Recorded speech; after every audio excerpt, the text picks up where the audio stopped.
Sekali lagi, Shalom. Terima kasih saya boleh berada di tengah-tengah Anda dan banyak anak muda. Siapa yang 30 tahun ke atas, angkat kaki dari sini. Ya. Saya lihat banyak wajah anak muda. Karena saya ini sebetulnya fans emak-emak. Dan kalau udah ketemu emak-emak, hati saya berdebar-debar.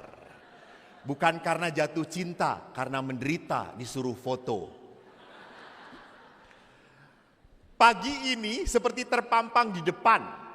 Temanya bagus. New Promise, janji yang baru dari Tuhan. Di dalam kitab suci perjanjian lama, sejak penciptaan Allah menjanjikan berkat pada manusia. Walaupun Adam dan Hawa jatuh dan diusir dari tanah terjanji, Allah memberkati mereka. Nah, kalau saya diminta untuk berbicara tentang apa? New Ark, tabut perjanjian. Ada apa dengan tabut perjanjian? Anda tahu, bagi bangsa Israel, tabut perjanjian adalah bukan hanya simbol, bukan hanya lambang, tetapi sungguh kehadiran Tuhan nyata lewat tabut perjanjian. Isi tabut perjanjian apa saja?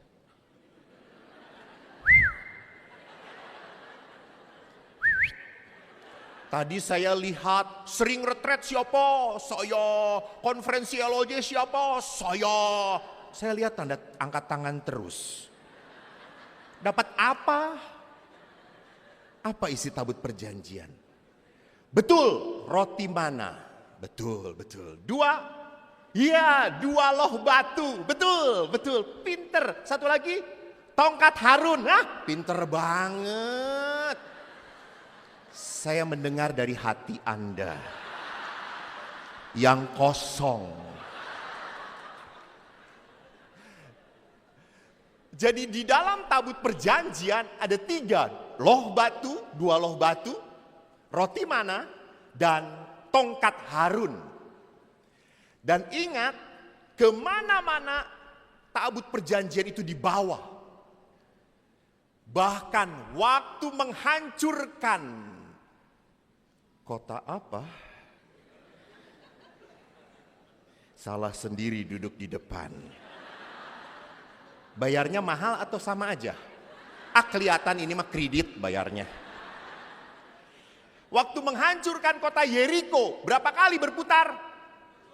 7 kali. Wih, mantap, ada laki-laki yang berteriak. Baru kali ini ada laki-laki yang diselamatkan Tuhan, saudara-saudara.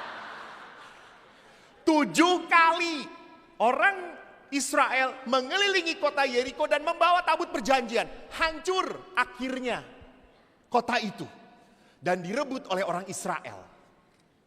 Namun sewaktu kerajaan Babel menyerang Yerusalem,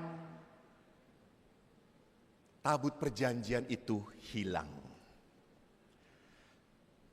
Memang kontroversi. Apakah ada di Ethiopia, ada di mana? Tidak jelas.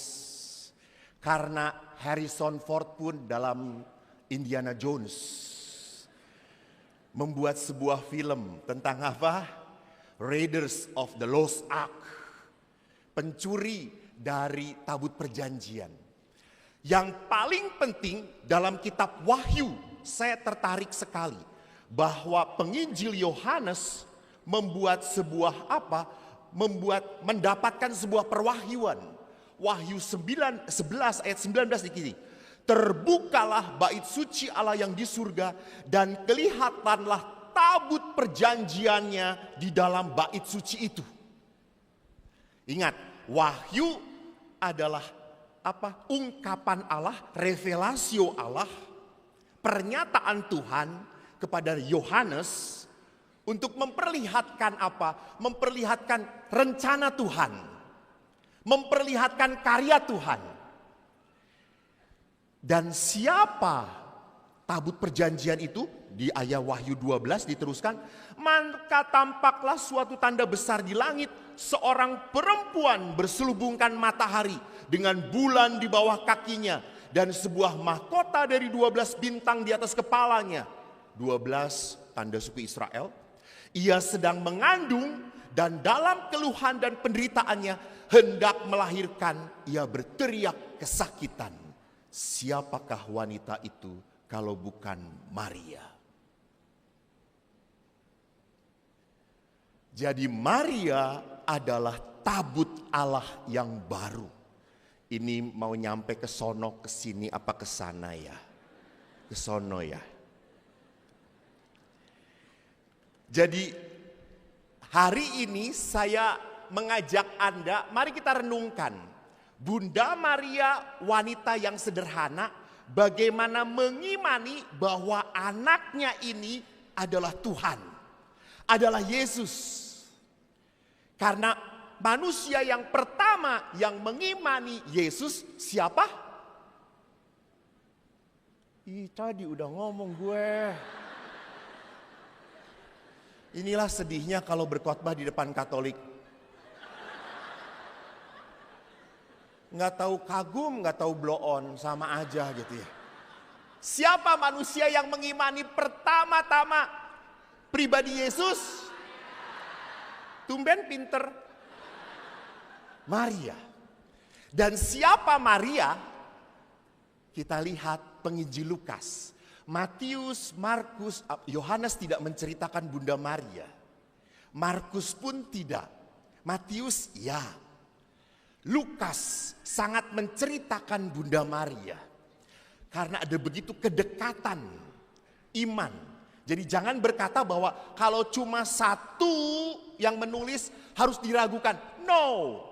Kan setiap penginjil melihat peristiwa Yesus dari sudut pandang yang berbeda. Penginjil Lukas memperlihatkan Maria seperti apa? Mari.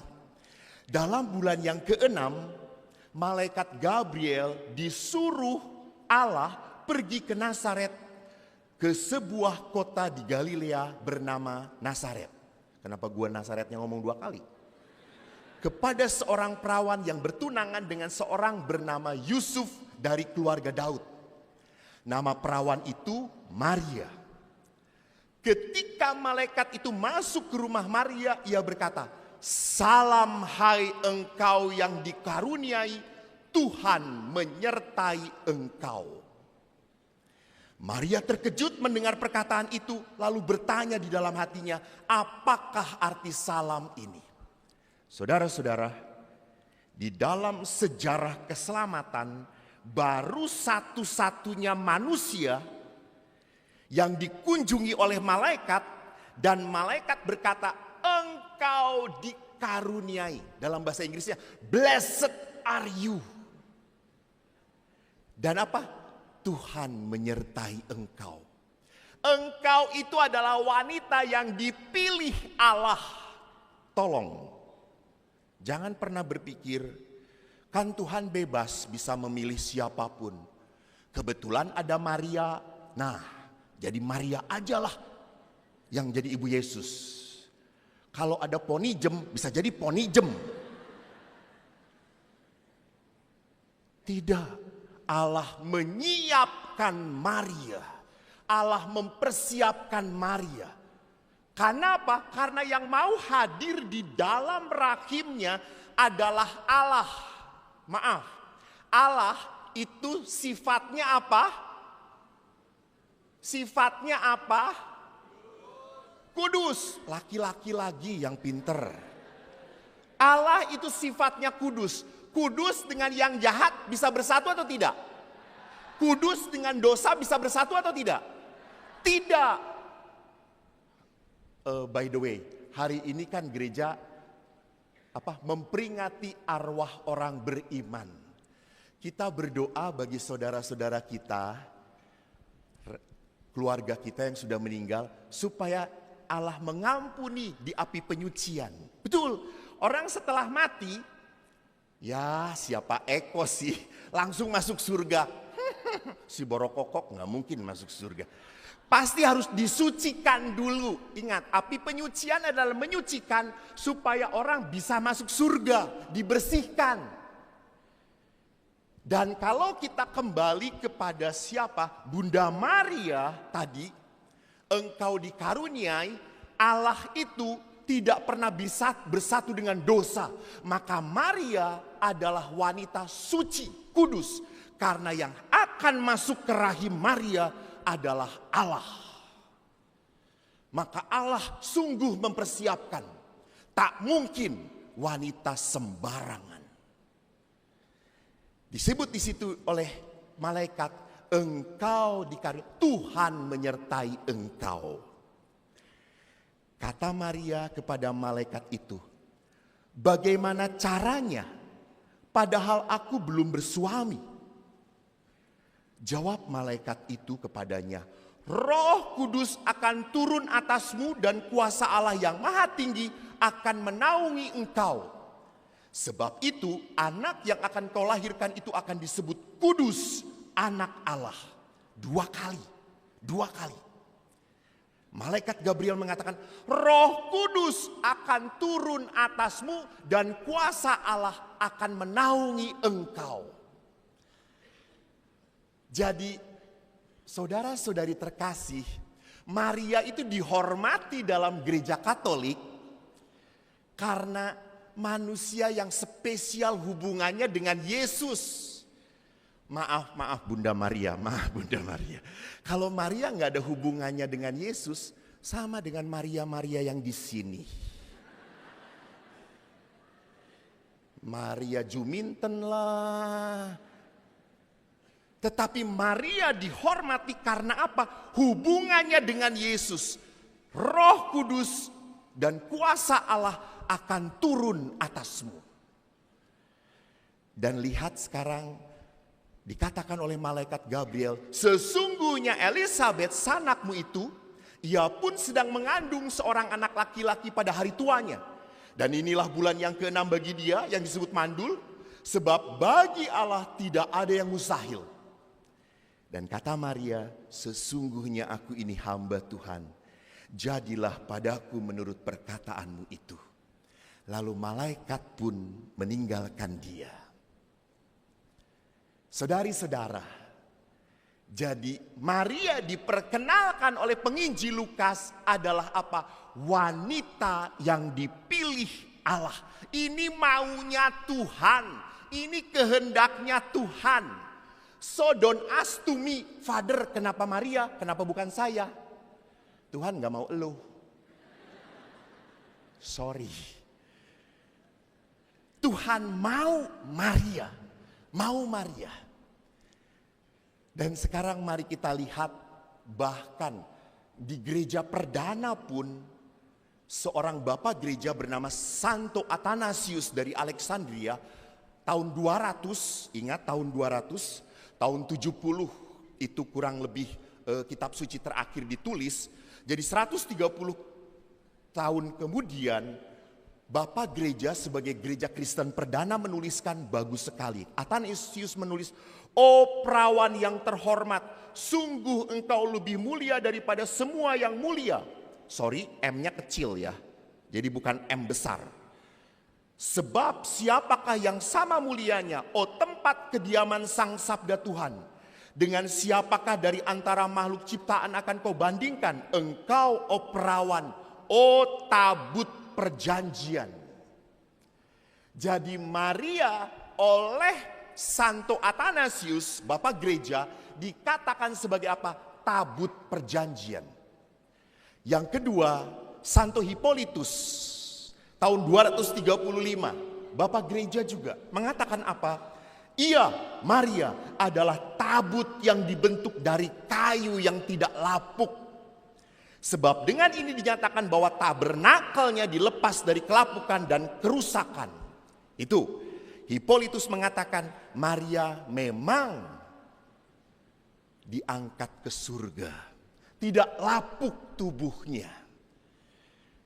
Sekali lagi, karena apa? Karena hubungan Maria yang khusus dengan Yesus. Dan sorry, hubungan ini tidaklah mudah begitu saja diterima dan dilakukan oleh Bunda Maria. Jadi jangan berpikir kalau Maria sudah dipilih langsung gampang hidupnya. Tidak. Eko dipilih oleh Tuhan, dipanggil untuk jadi pastor. Saya langsung bisa jadi pastor? Berat. 10 tahun kuliah, semua C. Uskup Bandung Anda tahu? Yang sekarang ketua KWI, semua A. Edan itu memang. Gue C. IP, jangan saya bukalah. Itu menelanjangi diri saya. Saya bodoh. Tetapi saya tidak mau kalah. Dia boleh jadi uskup, saya YouTuber.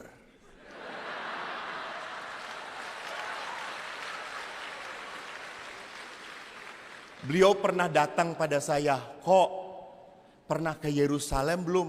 Terus saya balikin, Monsinyur belum, kamu kok 4 kali. Baru sekali-kalinya seumur hidup uskup berkata, kamu hebat ya.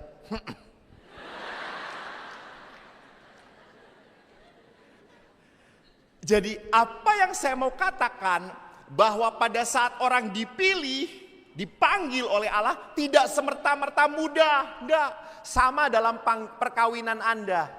Anda menikah, memang sebelum menikah Anda kelihatannya sayang banget. Ya dong, pacaran kan semuanya iklan, toh itu ya. Hai, halo, itu. Gue jijik banget kalau sedang lihat orang pacaran tuh ya dia. Laki-lakinya benar-benar ngomongnya itu tingkat dewa. Dan perempuan blow on banget gitu ya. Mau aja ditipu gitu ya. Tapi AA apa teteh? AA indah ya. Kan bersama teteh. Kan teteh paling indah dalam hidupku. AA. Saya kalau ada di sampingnya, jangan percaya, bohong, lu bohong. Hoax.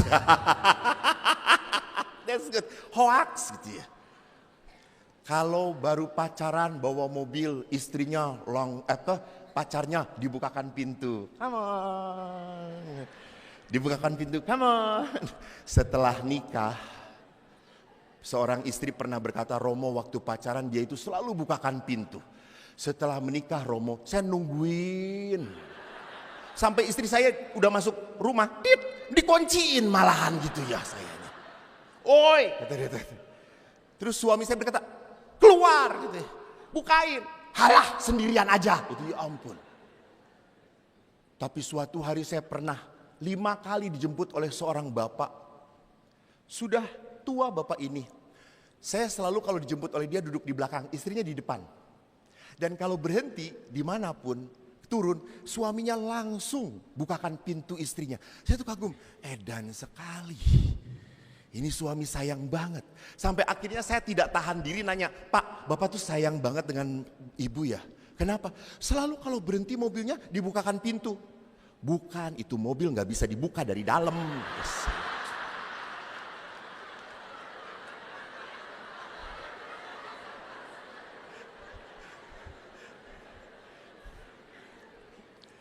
Jadi lihat, di dalam perkawinan pun untuk merasakan bahwa saya masih disayangi, saya masih dicintai, effortful.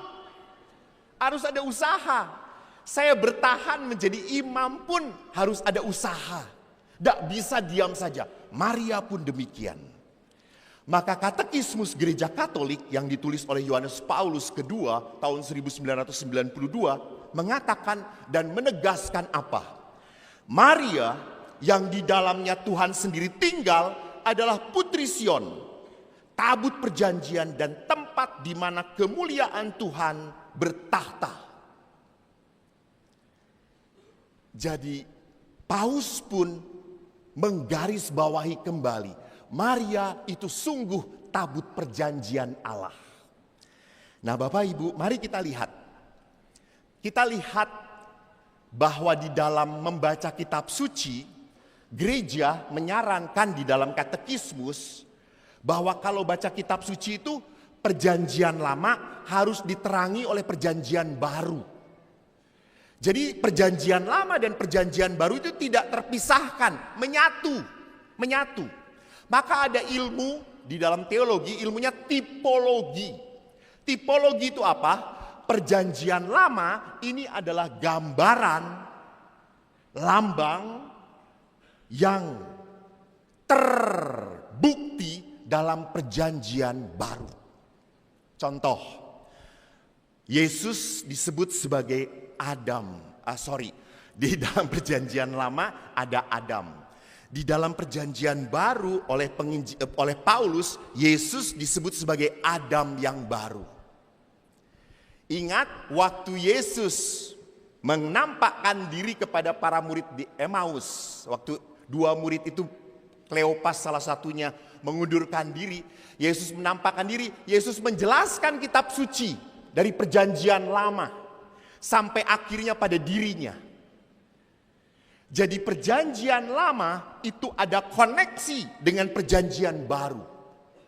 Maka cara membaca kitab suci pun harus ada apa? Unsur nyambungnya antara perjanjian lama dan perjanjian baru. Mari kita coba lihat tabut perjanjian. Tadi, isi tabut perjanjian apa tadi? Roti mana, lalu 2 loh batu, lalu tongkat Harun. Lihat, isi tabut perjanjian Maria siapa? Yesus. Yesus adalah mana yang baru. Barang siapa makan dagingku dan minum darahku, ia tidak akan lapar dan haus lagi. Yesus menjadi mana yang baru. Yang kedua, loh batu. Yesus memberikan perintah-perintah yang baru kepada kita. Sabda bahkan yang menjadi manusia. Dan yang ketiga, Yesus adalah imam. Jadi tongkat Harun itu adalah lambang imam besar. Dan Yesus adalah imam sejati. Jadi apa yang digambarkan dengan tabut perjanjian memang ada di dalam pribadi Maria yang mengandung Yesus. Di dalam pribadi Yesus ada 3 unsur yang masuk di dalam tabut perjanjian. Nah, sekarang mari kita perhatikan tipologi kesejajaran antara Daud waktu memindahkan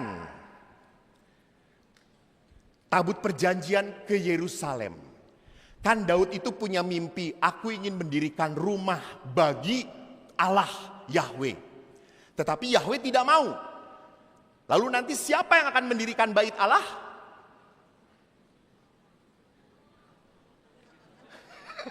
Langsung dilihat, langsung pura-pura nggak ngeliat. Siapa yang akhirnya mendirikan bait Allah? Salomo, anaknya. Keturunan berikutnya, raja berikutnya. Jadi Daud yang memindahkan tabut perjanjian yang tadinya jalan-jalan ke Yerusalem. Dan yang membuat Yerusalem bait Allah adalah Salomo.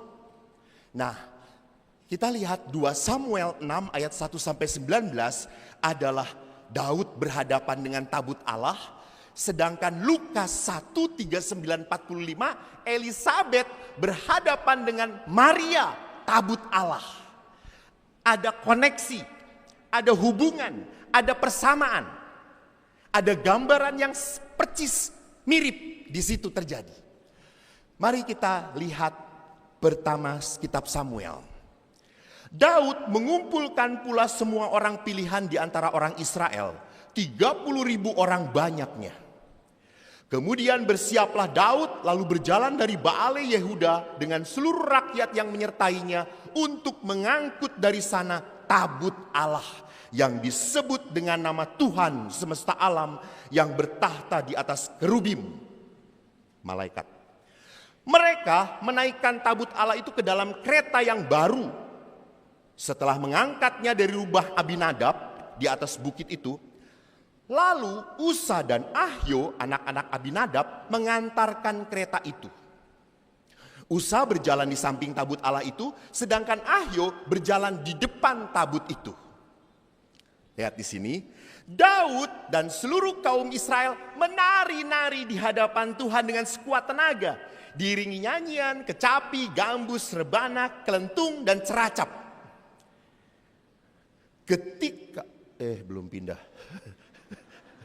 Ketika mereka sampai ke tempat pengirikan Nakon, maka Usa mengulurkan tangannya kepada tabut Allah itu, lalu memegangnya karena lembu-lembu itu tergelincir. Maka bangkitlah murka Tuhan kepada Usa. Lalu Allah membunuh dia di sana karena keteledorannya itu. Ia mati di sana dekat tabut Allah itu. Pada waktu itu Daud menjadi takut kepada Tuhan. Lalu katanya, bagaimana tabut Tuhan itu dapat sampai kepadaku? Sebab itu Daud tidak mau memindahkan tabut Tuhan itu ke Yerusalem, ke kota Daud. Dia pending. Tetapi Daud menyimpang, dia bawa ke rumah Obed Edom orang Gad. 3 bulan lamanya Tuhan tinggal di rumah Obed Edom orang Gad itu. Dan apa yang terjadi? Tuhan memberkati Obed Edom dan seisi rumahnya. Diberitahukan kepada Raja Daud demikian, Tuhan memberkati seisi rumah. Udah pindah belum? Oh, belum.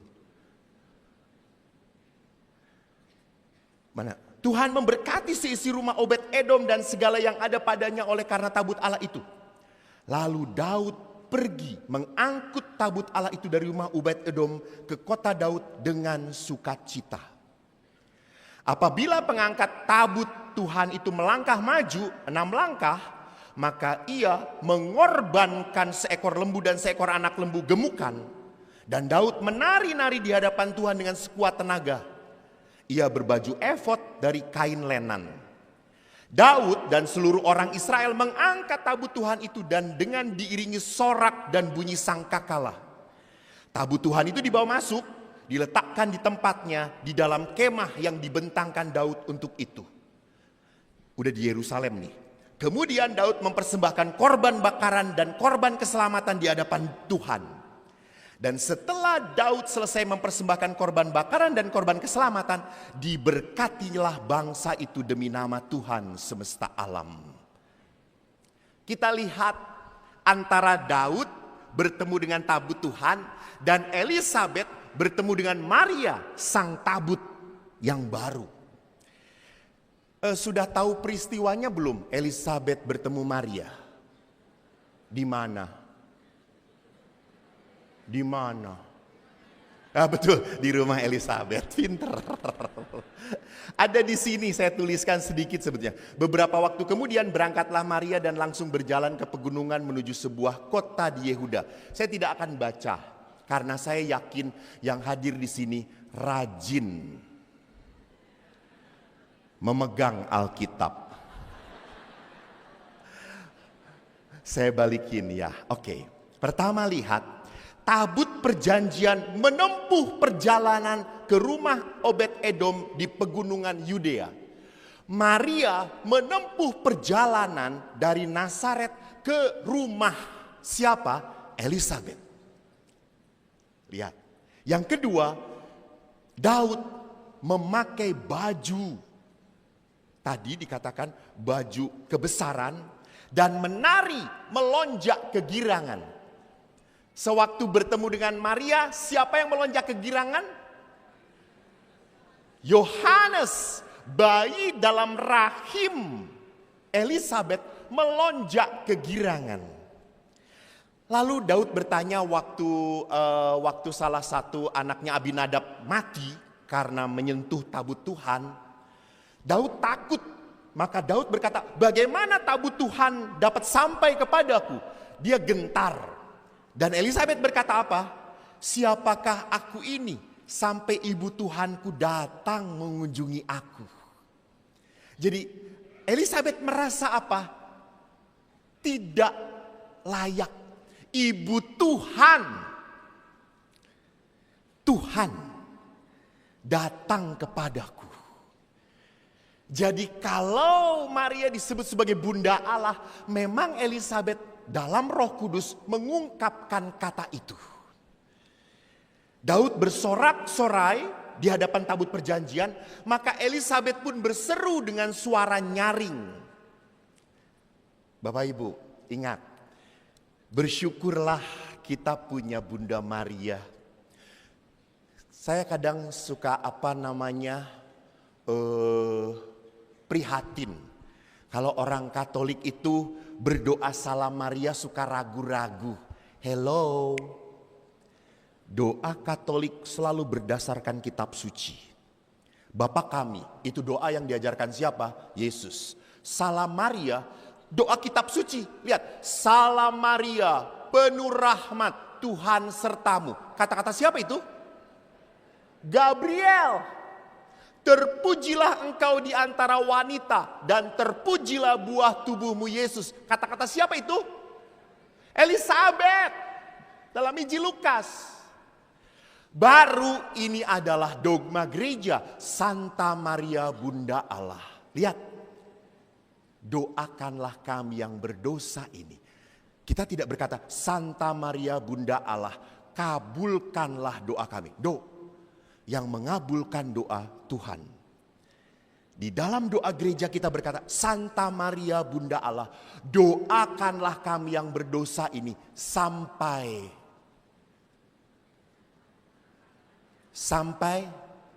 waktu kami mati. Amin. Jadi gereja mengajarkan, please sampai mati mintalah Maria sebagai pendoamu. Saya punya pengalaman indah sewaktu mendampingi ibu saya di hari-hari terakhirnya. Ibu saya itu devosi Bunda Maria sekali. Selalu kalau sedang melamun pegang rosario. Walaupun saya lihat rosarionya nggak pindah-pindah. Karena salam Maria. Baru kalau saya, Santa Maria Bunda Allah doakan. Ya sudah. Ibu berkata, saya itu nyaman kalau pegang rosario. Merasa dilindungi. Dan waktu ibu meninggal, saya dengan adik-adik dan ayah berkumpul. Kami rosario. Karena ibu sangat suka rosario. Dan saya masih ingat pada saat peristiwa ketiga, Roh Kudus turun atas para rasul. Salam Maria penuh rahmat, tiba-tiba ibu hening, diam. Dan ibu meninggal di depan kami, diiringi dengan rosario. Sewaktu saya di Medan, anak-anak kecil selalu pakai rosario. Suatu saat seorang anak datang kepada saya, perempuan, butet. Dia bawa, pastor, tolong doakan. Apa? Rosario. Kan kalau orang Batak kan ngebentak-bentak gitu ya. Emang rosario yang lalu kemana?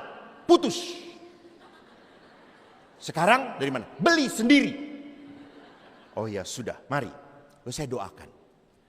Lalu dia cium rosarionya. Anak-anak sana itu paling senang pakai rosario fosfor. Biar terang, glowing. Dia pakai. 3 minggu kemudian apa yang terjadi? Ibunya marah datang pada saya. Dia berkata, pastor. Kalau anaknya aja teriak apalagi ibunya. Pastor, iya Inang. Pastor ini salah. Kenapa? Ingat 3 minggu yang lalu baru saya datang pada pastor. Yang mana? Itu yang minta diberkati rosarionya.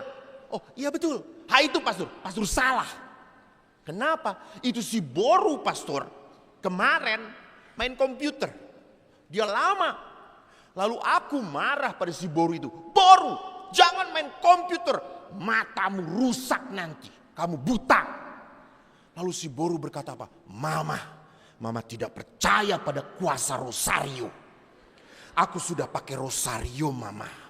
Dalam nama Yesus ditangkal semua yang jahat dari komputer ini Mama.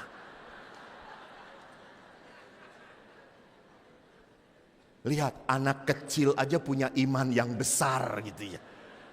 Jadi saudara-saudariku, lihat bahwa Maria adalah pribadi yang sekali lagi dihadirkan oleh Allah untuk menjadi ibu kita. Tetapi tidak hanya itu, Maria dijadikan sosok panutan bagi kita, pegangan bagi kita. Lihat berikutnya, tabut perjanjian tinggal selama 3 bulan. Maria tinggal berapa bulan di rumah Elizabeth? 3 bulan. Dan setelah itu, tabut perjanjian kembali ke rumahnya dan menetap di Yerusalem. Maria pun demikian. Maka saudaraku, saudariku yang terkasih, ada satu hal yang ingin saya bagikan pada Anda tentang ibu kita, Maria. Apa sih keutamaan Maria sebagai tabut perjanjian?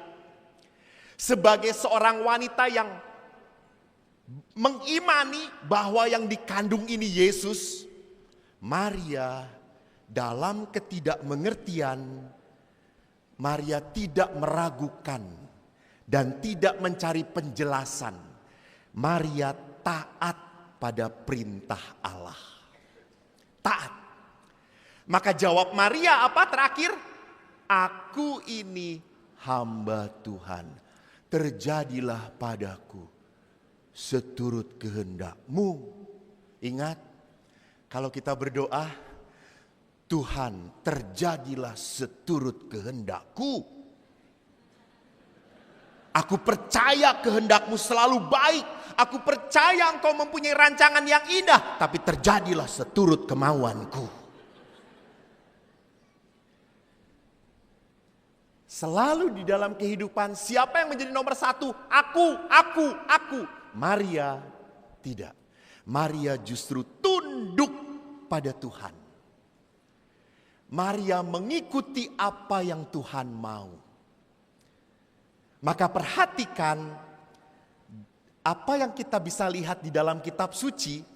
Yesus di dalam Injil Sinoptik Matius, Markus, Lukas dituliskan. Matius 12, Markus 3, Lukas 8. Siapakah ibuku dan siapakah saudara-saudariku? Ingat, ini tuh bukan pernyataan Yesus melawan dan menolak Maria. No. Justru dengan kata-kata itu Yesus memperlihatkan kualitas Maria. Karena Yesus berkata, saudaraku adalah orang yang mau mendengarkan dan melaksanakan firman-Ku. Siapa lagi kalau bukan Maria. Jadi kata-kata ini justru mau meneguhkan Maria adalah orang yang sungguh taat kepada Allah. Bagaimana Maria bisa taat kepada Tuhan? Rasanya kita kontekskan dengan kata-kata Yesus. Di dalam Injil Yohanes bab 15 ayat 1 sampai dengan 8 dikatakan, akulah pokok anggur yang benar. Ingat Anda? Kamulah ranting-rantingnya. Jadi orang hanya bisa taat kepada Allah kalau tinggal di dalam Allah. Orang tidak taat kepada Allah karena tinggal dalam apa? Dalam dirinya sendiri. Dalam kekecewaan, dalam kemarahan, dalam kesedihan batin. Kalau orang hanya tinggal pada dirinya sendiri, dia tidak mungkin punya waktu untuk melayani. Dia tidak mungkin punya waktu untuk berbagi. Dia hanya repot dengan penderitaannya sendiri.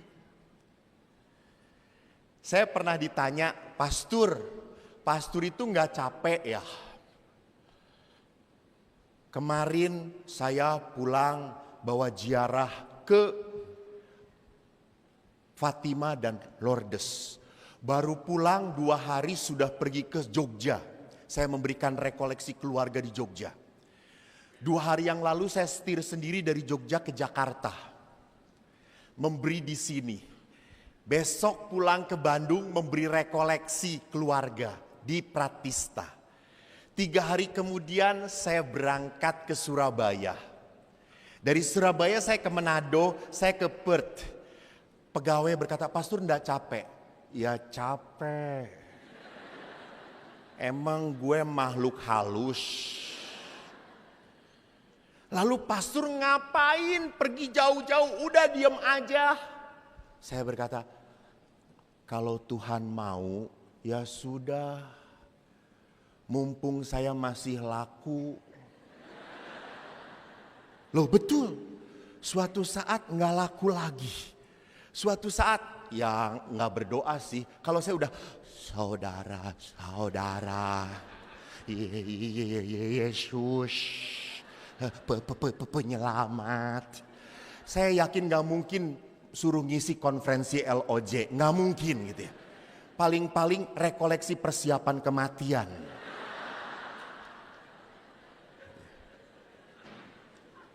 Jadi saudara-saudara ingat, kenapa kita harus tinggal di dalam Allah dan taat kepada Allah? Sorry to say, berkat Allah itu ada waktunya. Ada waktunya. You take it now and it will be painful, or you leave it and it will make you very very sedih, kecewa. Kenapa dulu saya nggak kayak gitu? Kenapa? Itu yang selalu saya hadapi dengan pasangan suami istri. Setelah istrinya atau suaminya meninggal, baru nangis-nangis. Aduh pastor, kenapa kok saya nggak kayak gitu? Kenapa nggak sayangin dia? Kenapa nggak layani dia? Saya sedih banget pastor. Seorang ibu pernah teriak-teriak kayak gitu setelah 3 bulan. Ditinggalkan suaminya. Lalu saya ngomong, oke, mari kita berdoa supaya Yesus datang dan membangkitkan suami ibu. Ya jangan.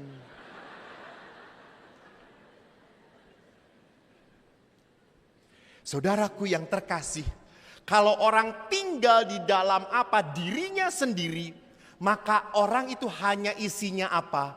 Kemarahan, kekecewaan, luka, pain, berat. Maka kalau Yesus berkata tinggallah di dalam aku, apa artinya?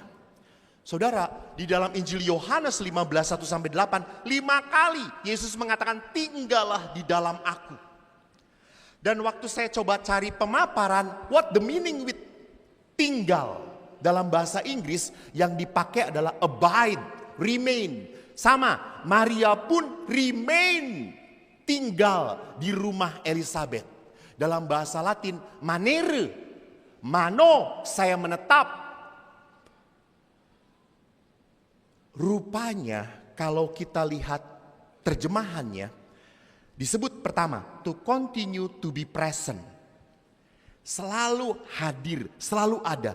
To be held, keep continually. Ada ikatan. Continue to be, not to perish, to last, to endure. Memelihara. To remain as one, not to become another or different. Menyatu.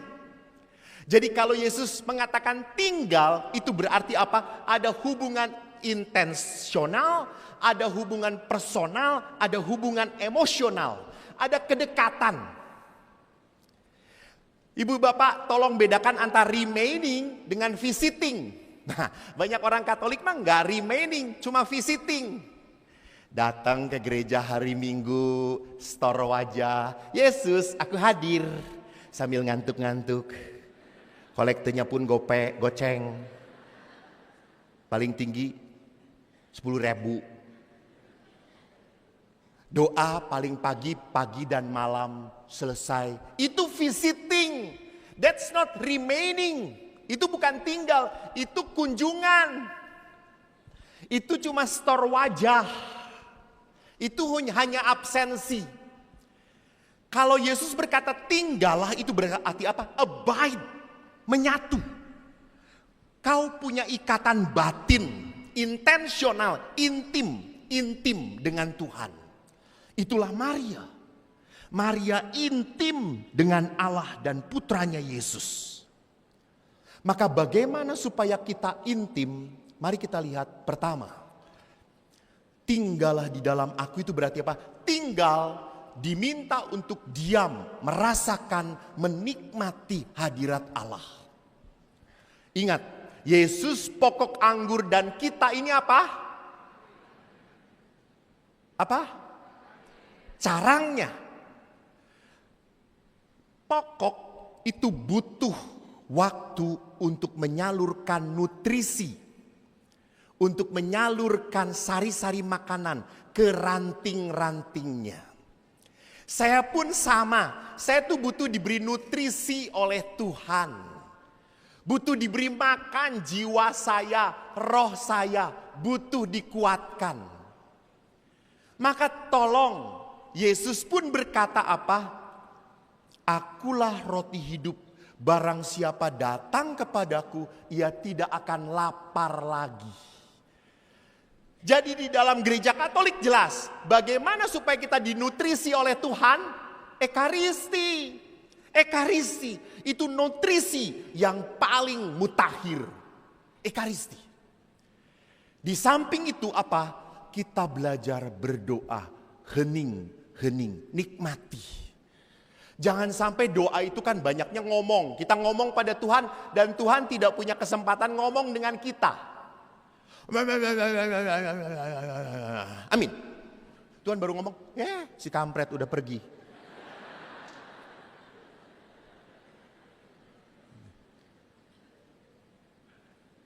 Tolong belajar hening.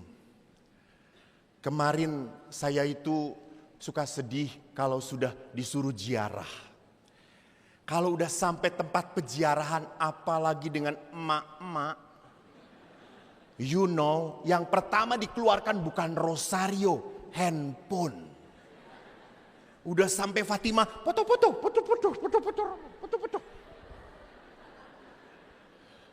Terus saya ngomong, "Ma, doa dulu, entar, foto." Dan Anda tahu, emak-emak gak bisa dilawan. Emak-emak adalah makhluk yang selalu benar di muka bumi ini setelah Tuhan Allah.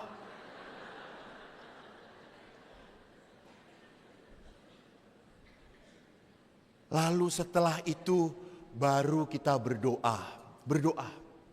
Dan kemarin itu lucunya kita dari Portugal, Fatimah, jalan terus ke Lourdes. Ya seperti itu, saya selalu ingatkan, sudah diam, hening, berdoa. Baru berdoa sebentar.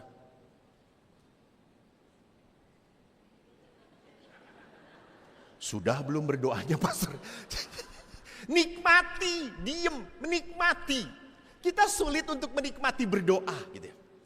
Kita terlalu Kita terlalu banyak hal yang dipikirkan. Lalu setelah selesai dari Lourdes, kita turun ke bawah dan banyak orang berkata, "Romo, kami merasa disentuh oleh Tuhan." Beberapa menangis pada saat misa, beberapa menangis pada saat rosario, beberapa sukacita pada saat perarakan lilin. Tapi saudaraku yang terkasih, setelah perjalanan sampai ke Prancis, masuklah ke Gua Maria Santo Lafayette. Hancur semuanya. Semua emak-emak yang tadinya ada lingkaran kekudusan, jadi bertanduk saudara-saudara. Semuanya yes, Lafayette, diskon. Semua lari mencari barang yang mereka sukai dan pastor dicuekin saudara-saudara. 4 jam di Lafayette mereka teriak kurang. Berdoa 5 menit kebanyakan. Sudah 4 jam saya ngomong, "Ibu udah ayo kita mau ke gereja katedral." "Nanti, sebentar." Terus saya melihat bapak-bapaknya, langsung diem bapak-bapaknya. Terus saya ngomong dengan bapak-bapak, "Ayo kita jalan salib, Pak."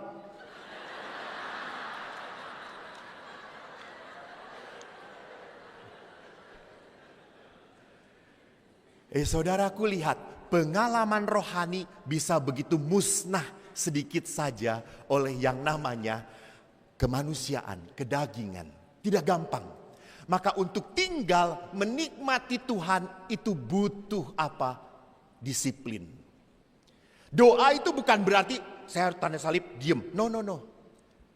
Belajar untuk walaupun Anda nyetir sendirian, puji-pujian, Anda langsung berhubungan dengan Tuhan. That is connection with God. Itu doa. Di saat Anda mendengar istri Anda, lalu Anda berdoa, Yesus, kuatkanlah hatiku. Bunda Maria, engkau emak-emak, tapi tidak seperti emak ini.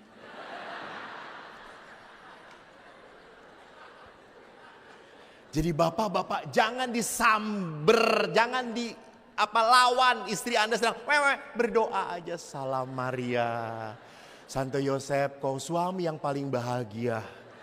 Karena Maria menyimpan semua dalam hati. Istriku mengeluarkan semuanya dari hatinya. Jadi saudaraku lihat, tinggal di dalam Tuhan itu berarti apa? Saya mau dinutrisi oleh Allah. Yang kedua, menarik. Yesus di dalam ayat yang tidak jauh dikatakan apa? Firmanku tinggal di dalam kamu. Minta apa saja akan kamu terima. Kedua, tinggallah di dalam kasihku. Yang ketiga, sukacitaku ada di dalam kamu supaya sukacitamu menjadi penuh. Ya. Jadi kalau kita lihat Yesus, apa sih yang Yesus mau? Yesus mau kita tinggal di dalam firman-Nya. Yang kedua, kita tinggal di dalam apa? Kasih. Supaya apa? Sukacitamu menjadi penuh. Aku tadi ke tempat ini ketemu dengan seorang ibu, pasti duduk di antara Anda. Dan ibu ini mempunyai kesaksian yang dahsyat banget. Ibu ini punya penyakit kanker. Dari kanker hati merambat kemana-mana. Dari payudara merambat kemana-mana. Dan yang membuat dia bertahan, yang membuat dia tetap senyum adalah apa? Dia cerita kemarin waktu ziarah, setelah saya berserah pada Yesus, setelah saya berikan semua penderitaan pada Yesus, saya jadi sukacita, Dan saya bisa berkata, Tuhan kalau ini yang kau mau, oke, kuatkan saya. Bahkan ibu ini pernah cerita pada saat dia dirawat, dia lihat seorang anak kecil yang punya penyakit kanker. Dia langsung berdoa, Tuhan kalau engkau mau memberi mujizat pada saya, jangan pada saya dulu, pada dia saja dulu. Dia masih kecil, saya sudah banyak menikmati cintamu. Ya. Kenapa orang ini mendapatkan penyakit yang begitu sulit tersembuhkan masih bisa sukacita? Karena dia taat pada kehendak Allah. Kalau Tuhan mau saya menderita, saya terima. Beda dengan tadi di belakang. Lucu banget. Waktu MC dan para penyanyi mau maju, beberapa motivator anak-anak muda berkata, ayo pura-pura bahagia. Ya Allah. Kenapa pura-pura? Bahagia kalau kamu mendapat sesuatu lalu Anda bahagia, Anda gak perlu beriman.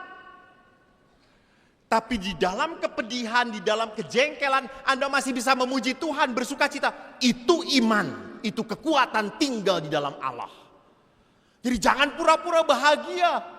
Anda pura-pura bahagia, Anda membohongi Tuhan.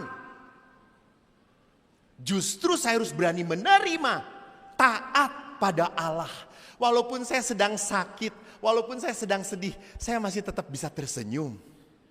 Saya masih tetap bisa berteriak haleluya. Itu orang yang tinggal dalam Allah. Dan yang terakhir saudaraku, lihat. Barang siapa tinggal di dalam aku dan aku di dalam dia, ia berbuah banyak. Sebab di luar aku kamu tidak dapat berbuat apa-apa. Sorry, dengarkan Yesus. Di luar aku kamu tidak dapat berbuat apa-apa. Titik. Jadi Yesus mau mengatakan apa? Anda tidak akan bisa menjadi orang yang pasrah dengan penderitaan kalau Anda tidak bersatu dengan Allah. Anda tidak bisa memaafkan kalau Anda tidak bersatu dengan Allah. Anda tidak bisa melayani kalau tidak bersatu dengan Yesus. Kenapa pastor, saya itu kalau nggak dapat jodoh-jodoh terus ya. Padahal saya ini sudah 30, sudah 50% diskon pastor. Hampir 35. Kalau 35 statusnya berubah, beli 1 dapat 2. Kenapa Anda kok tidak dapat pekerjaan? Kenapa kok Anda tidak punya relasi yang baik dengan orang tua? Kenapa orang tua tidak punya relasi baik dengan Allah? Karena Anda tidak tinggal di dalam Yesus. Ingat, ini kata Yesus, kalau engkau tidak tinggal dalam aku, kamu tidak dapat berbuat apa-apa. Ingat, kita nggak bisa berbuat apa-apa. Lihatlah buah roh. Dikatakan di dalam Injil, dari surat Galatia, buah roh itu ada 9. Kasih, sukacita, damai, sabar, murah hati, dan seterusnya. Dan saya mau menarik yang pertama, kasih. Apa itu kasih? Kasih bukan berarti saya punya feeling seneng, sedang bahagia, sedang tipsy, sedang up, sedang di atas. Udah, no.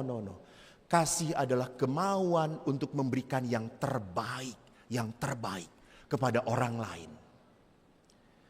Maka Bapak Ibu bersyukurlah anak-anak muda di bawah LOJ ini mengadakan sebuah konferensi. Tidak hanya untuk pertemuan ini saja, tetapi mereka mau berbuat kasih untuk orang-orang yang apa tadi tuh? Stunting. Anak-anak stunting gak mungkin diketemukan di gereja Katolik yang pasturnya gak mungkin stunting. Overthink. Jadi gerakan ini adalah gerakan supaya apa? Kita pun belajar peduli, memberi kasih. Maka Bapak Ibu kalau nanti ada kolekte, please. Kalau Anda kolektenya sedikit, Anda tidak tinggal dalam aku. Dan ingat, Tuhan bisa memanggil Anda kapanpun juga. Halo, waktu Tuhan pasti yang terbaik. Jadi biarlah Anda dipanggil Tuhan setelah memberi persembahan banyak kepada Tuhan. Nanti Tuhan berbelas kasih. Dia mati setelah konferensi. Tapi kolektenya banyak. Oke. Lai. Bapak Ibu, mari. Kalau Maria adalah tabut perjanjian baru. Maria adalah sosok ibu kita. Mari kita ikuti Bunda Maria. Dia taat. Dan dia bisa taat karena dia tinggal di dalam Allah. Maria tidak akan pernah bisa berkata, aku ini hamba Tuhan, terjadilah padaku seturut perkataanmu. Kalau dia tidak tinggal di dalam Allah.